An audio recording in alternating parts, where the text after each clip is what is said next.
સમાચારમાં સૌપ્રથમ વાત કરીએ તો રાજ્યના ખેડૂતો માટે રાહતના સમાચાર હવામાન વિભાગે વરસાદને લઈ આગાહી કરી છે।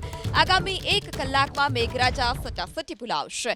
વલસાડ, ડાંગ, તાપીમાં વરસાદનું રેડ એલર્ટ આપવામાં આવ્યું। નર્મદા, છોટાઉદેપુર, દાહોદ જિલ્લામાં વરસાદનું રેડ એલર્ટ। તો આ તરફ મહીસાગર, પંચમહાલ, ભરૂચ, નવસારી, સુરત સહિતના જિલ્લાઓમાં ઓરેન્જ એલર્ટ આપવામાં આવ્યું છે। ભાવનગર, અમરેલી, ગીર સોમનાથમાં વરસાદનું યલો એલર્ટ। તો આ તરફ જૂનાગઢ, રાજકોટ, બોટાદ, અમદાવાદ, આણંદ, ખેડા કે જ્યાં વરસાદનું યલો એલર્ટ આપવામાં આવ્યું છે। એટલે કે મેઘરાજા માટે રાહતના સમાચાર। ખેડૂતો ઘણા સમયથી વરસાદની રાહ જોઈ રહ્યા છે। અલગ જિલ્લાઓમાં, ગ્રામ્ય વિસ્તારમાં કે જ્યાં થોડો ઘણો વરસાદ પણ વરસ્યો, પરંતુ ગયા વર્ષની સરખામણીએ આ વર્ષે વરસાદમાં ઘટ છે અને વરસાદ ખેંચાયેલો પણ જોવા મળ્યો છે। ત્યારે વલસાડ, તાપી, નર્મદા, દાહોદ, છોટાઉદેપુર આ તમામ જગ્યા પર રેડ એલર્ટ આપવામાં આવ્યું છે। મહીસાગર, પંચમહાલ, વડોદરા કે જ્યાં ઓરેન્જ એલર્ટ આપવામાં આવ્યું છે। ભાવનગર, અમરેલી, ગીર સોમનાથ, જૂનાગઢ, રાજકોટ, બોટાદ, અમદાવાદ, આણંદ, ખેડા, ગાંધીનગર, સાબરકાંઠા અને અરવલ્લીમાં વરસાદનું યલો એલર્ટ આપવામાં આવ્યું છે। મહીસાગર, પંચમહાલ, સુરત, વડોદરા, ભરૂચ, નવસારી આ તમામ જિલ્લા એવા છે કે જ્યાં વરસાદનું ઓરેન્જ એલર્ટ આપવામાં આવ્યું। તો આ તરફ જુલાઈમાં વરસશે ધોધમાર વરસાદ। દક્ષિણ ગુજરાત અને સૌરાષ્ટ્રમાં ભારે વરસાદની આગાહી કરવામાં આવી।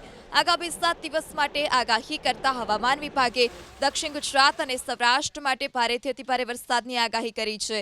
5 જુલાઈ સુધી દક્ષિણ ગુજરાત અને સૌરાષ્ટ્ર માટે હવામાન વિભાગે યલો અને ઓરેન્જ એલર્ટ જારી કર્યું।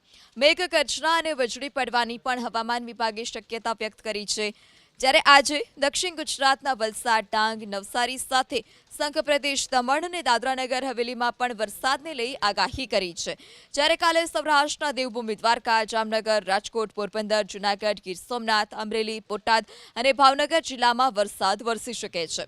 જ્યારે મધ્ય ગુજરાતના આણંદ, વડોદરા, પંચમહાલ, દાહોદ, છોટાઉદેપુરમાં પણ હળવાથી મધ્યમ વરસાદની આગાહી કરવામાં આવી।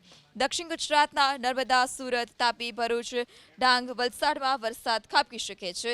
આ સાથે સંઘ પ્રદેશમાં પણ આગાહી કરવામાં આવી છે। તો આગામી દિવસોમાં ભારેથી અતિભારે વરસાદને પગલે લોકોને સાવચેત રહેવા પણ કહેવામાં આવ્યું। हेवी रेनफॉल फिर 2 जुलाई से लेकर इक्का दुक्का स्थानों में heavy to very heavy rainfall का भी संभावना है। 3 जुलाई से 2 जुलाई हेवी रेनफॉल का वार्निंग इक्का दुक्का स्थानों में।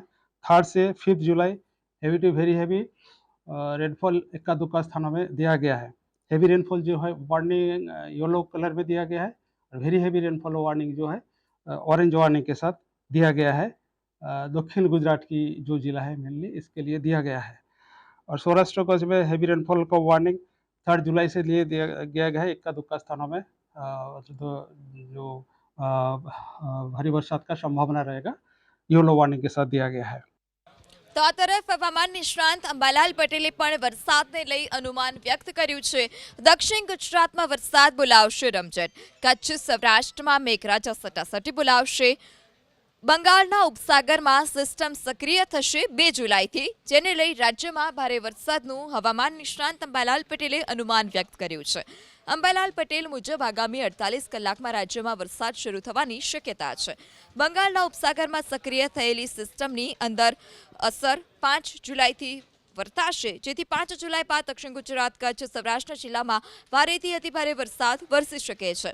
કચ્છ જિલ્લામાં 2 થી 3 ઇંચ જેટલો વરસાદ ખાબકી શકે છે। તો મધ્ય ગુજરાત અને ઉત્તર ગુજરાતના કેટલાક જિલ્લામાં પણ સારા વરસાદનું અંબાલાલ પટેલે અનુમાન વ્યક્ત કર્યું છે।